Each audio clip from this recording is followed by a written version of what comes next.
All right, let's talk about the next massive leap in AI.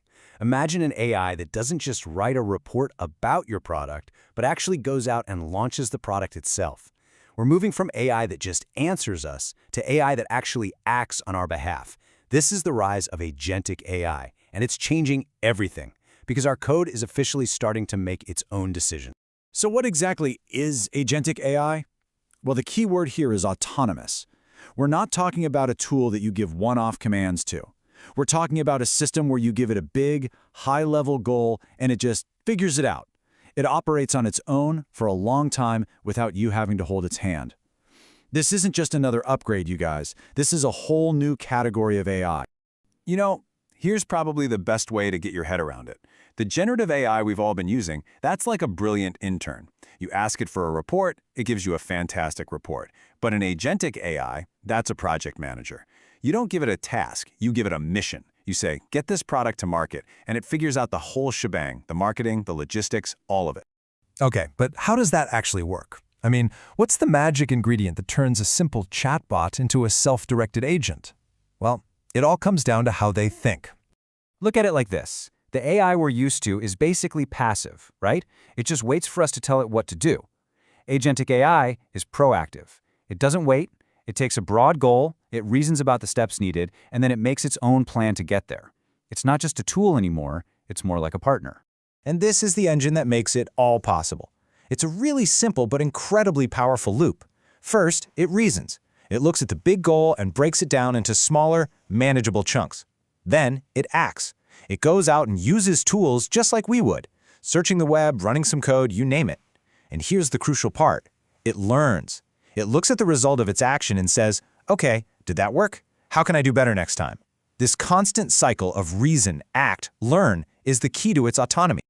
Now, I know what you're thinking. This all sounds a bit like science fiction, but it's not. This isn't some 10 years from now thing. Agentic AI is already here, and it's making a staggering impact in some of the world's biggest industries. Just look at healthcare. We have agents that can analyze an MRI and outline a tumor with a level of precision that's frankly superhuman. They're monitoring patient vitals in real time, 24/7, and can predict a crisis before a human doctor might even see the signs. They are literally speeding up the process of discovering new, life-saving drugs. Or how about finance? Agents are out there right now managing huge investment portfolios and making trades in the blink of an eye. They can run complex financial models that would take a whole team of human analysts weeks to complete, and they're catching fraud with speed and accuracy we could only dream of before. And this isn't just happening in the digital world. We're talking about the real, physical world too. Agents are optimizing factory floors to make them more efficient, predicting when a critical piece of machinery is about to break down, and even rerouting entire global supply chains on the fly to avoid a storm or a delay. The scale of this is just wow. But with all this incredible power comes a massive, thorny new problem. When an AI can make its own decisions, who's on the hook when one of those decisions goes horribly wrong? This, my friends, is what we call the accountability gap. And this quote from research on the topic it nails it. When you can't trace a decision back to a specific human command, the whole idea of responsibility starts to fall apart. It gets really, really hard to point a finger at anyone. I mean, think about it. An autonomous trading agent makes a logic error and liquidates your entire life savings overnight. Who do you sue? The developer who wrote the original code but didn't program that specific mistake? The user, you, who just gave it a general goal? Or do you blame the AI itself? Our legal system was just not built for this kind of question. And who's at fault is really just the tip of the iceberg. The challenges are enormous.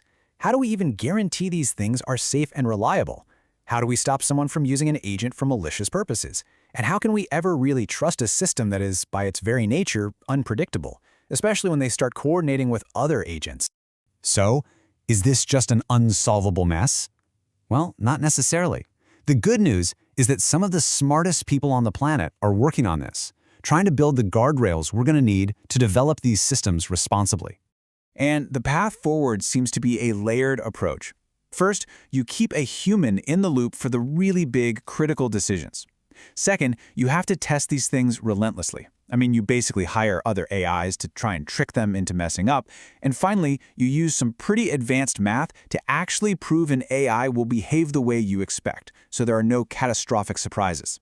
Which brings us to the final, unavoidable question. This technology isn't on the horizon, it's already here.